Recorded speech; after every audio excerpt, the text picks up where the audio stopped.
Okay, so if like me, you've recently started doing JavaFX after a while, you may have identified some new setups in IntelliJ Idea. I'm going to take you through how to do this and how to customize the boilerplate version of the software that you now receive. So just to recap what you used to be able to do. So when you started up a new project, we would go to new project. So I'm just going to do that now. And you would be presented with this window. Now before, I would just simply fill in the details here of the project. So I'm just going to pop some details in. So I'm going to call this my first JFX project. Then I would simply click create, and then you would go in and start making some changes. Now let me just get rid of that. We go to JavaFX down here, we select that. Now what I've also done is I've set up a little JavaFX folder that I'll store all my JavaFX projects in. And we've got this group here, which I'm going to keep to. And also this is the artifact, which happens to be the same name as the project.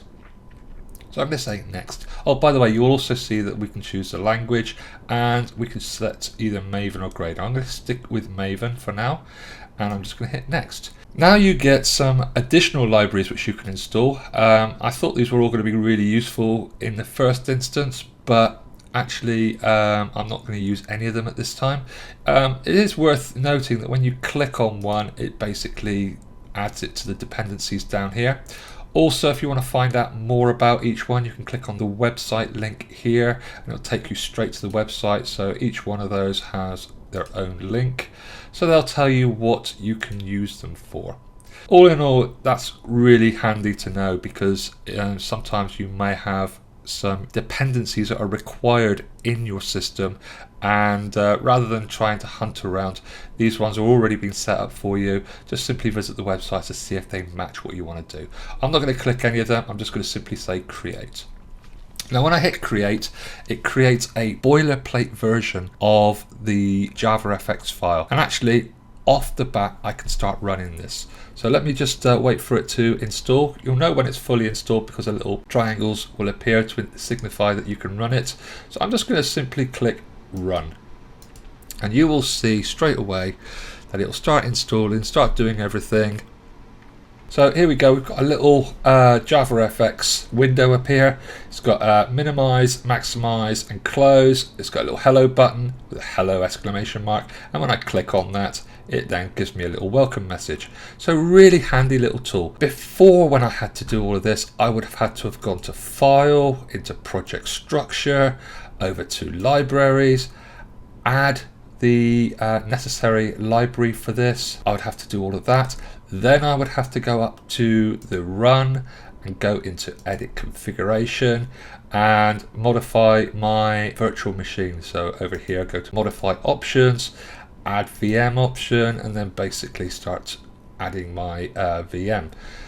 Don't have to do any of that now. It's all pretty much done for you. So let's just talk about some of these files that are actually created.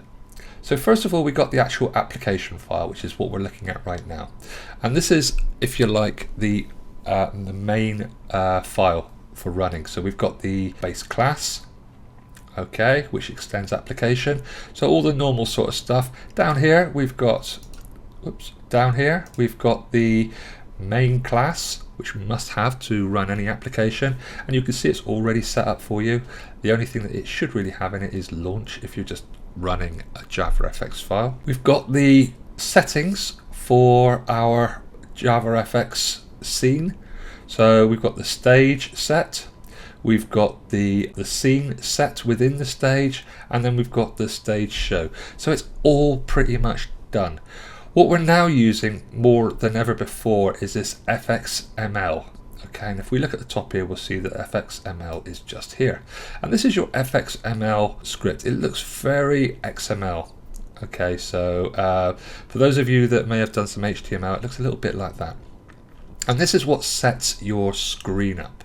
Now down here, we can actually click on Scene Builder, and Scene Builder will take us to another little program that's been embedded in here, and it shows you what your scene is going to look like. So I can modify this if I want. I can add things to it and so forth. I'm going to be using this in a moment to show you some other things that you can do. So I'm just going to go back to the text. Now here we've got a label that's been set up, and we've also got a button. So we know we've got a button and a label. So when I ran the application, you could see that when I clicked on the button, a label appeared welcoming you to JavaFX. Where was all that happening? Well, that was happening in the controller. So over here we've got a controller class. It's also important JavaFX methods, and you can see those there. So we've got an FXML and a scene control. And here we're just creating an instance of a label, which is going to be called welcome text. And here we've got a method. Let me just drop it down. So now we've got a method that's basically going to convert the welcome text into welcome to Java application. So when I click on the button, and if you see they've got this name on hello button click, let's go back over to our FXML, and you can see just up here that's the controller, and here's the button, and on action it's saying basically run this method. Okay, let me just zoom in on it a bit more. There you go, you can see it a bit clearer. So you can actually see that it says this is the text that appears on the button. In fact, I could change that now, so I'm going to change it to hello with a question mark. And if I run this now, the hello statement, which will appear in the middle of the screen, will no longer have an exclamation mark. It now has a question mark. So what happens? So we've got this button sitting here, and when I click on the button, it activates this label. So when I click on it on action, it goes to the on hello button click, which is in the controller. Here it is. Okay.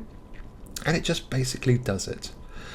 One of the tasks I normally get my students to do is to change the text on the button. So I'm going to show you how to do that and talk you through it step by step. So first of all, let's go to the main program. There is really nothing I need to change here. Okay, everything's good. What I'll probably do is, instead of having hello, because we've got lots of hellos going on here, so I'm going to set the title to click this button for a message. Okay, so it's just going to say click this button for a message. There isn't really much more that I need to change here. I can change the scene if I want. I can make the scene slightly bigger. So let's just change that to 4. So the vertical height's going to be bigger, but the width is going to be about the same. Okay, so now we'll go back to here. Now what I can do is I can create an instance of the button, but in order to do that I need to give the button an ID. Now at the moment it doesn't have an ID. I could simply type it in, but if you're not sure how to do that, simply go to the scene builder, click on the button, and as you, let me just make this slightly bigger over here. As you scroll down, first of all I can set the button to default, that changes the color. And just a little bit further down, there is an option for ID, just here. So I'm going to call it BTN. That tends to be my go-to for a single button. If there's more than one button, I'll probably BTN1, BTN2, or depending on what the button does. So if the button opens, it might be called BTN open, and then BTN close, and so forth. I just tend to use that as my standard. So when I come back to the text, you'll now see that under button, I've set the default button to true, and it's still got the on action. Did it save the ID? Let me just go back to it. It's got the ID there, but maybe it hasn't actually gone in. So let me just press return, and then going back to the text, there you go. So you can now see that the ID equals BTN. Excellent, so that's working so far. Now, all the logic is handled in the hello controller. So a controller is like the bit that does all the thinking. Now we haven't got an instance of the button here yet. So what I can do is I can just simply add one. So what I'm going to do is button and button, like so. So that creates an instance of the button. And it's asking me now, well, I've not used this before, do you want me to add it or import the class for it? So I'm just going to go and confirm that. So Alt Enter, import class. Okay, and up here you can see we've now got the FX scene control button. Now you'd assume that this would work. What I'm going to do is I'm just going to add, so it's going to give me the welcome text, and I'm just going to simply state that the button's been clicked. So btn.setText, open bracket, and I'm just going to put button clicked, like so. Close that off.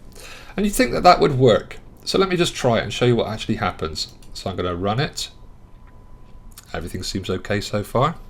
We've got our screen come up. In fact, it was actually the width I changed, not the vertical height. So let me just click on hello, and it did the first bit okay, but it's come up with all these errors. Now the reason why it's come up with all those errors is because we're using the FXML. So if you look at this label up here, you'll see that I need to add a pointer to the FXML. So I'm going to do that now. So just here, at FXML. Now it doesn't just stop there, because that's now saying it's part of the FXML. Now we know that the button actually exists in FXML, but I need to instruct the system that we're using JavaFX for this. Now if you look at the label above, you'll see that we've got FX colon. So if I put FX colon in here, oops, FX colon, you see it changes color to signify that it's okay. Now when I come to run my application, so I'll go back to the main program, hit run, and let's see what happens. So we've got the button up here. By the way, the label changed at the top here. Click this button for a message. By the way, you can actually change this icon as well. I might show you how to do that in a later video. So if I click hello, you'll now see that the button clicked. Okay, so welcome to JavaFX application. So you can see that that all works well. So really important to make sure that not only do you bring in an instance of the button in your controller, but you make it an FXML object and you update the details in your FXML. I really hope you found this useful. If you did, give me a thumbs up or a like, whichever way you want to do it. I'm going to be producing some more videos in the future. If you want to subscribe, please subscribe. It helps me with my channel. And for my students, I hope this has really helped you. We'll carry on with the lessons. Thank you very much, and speak to you again.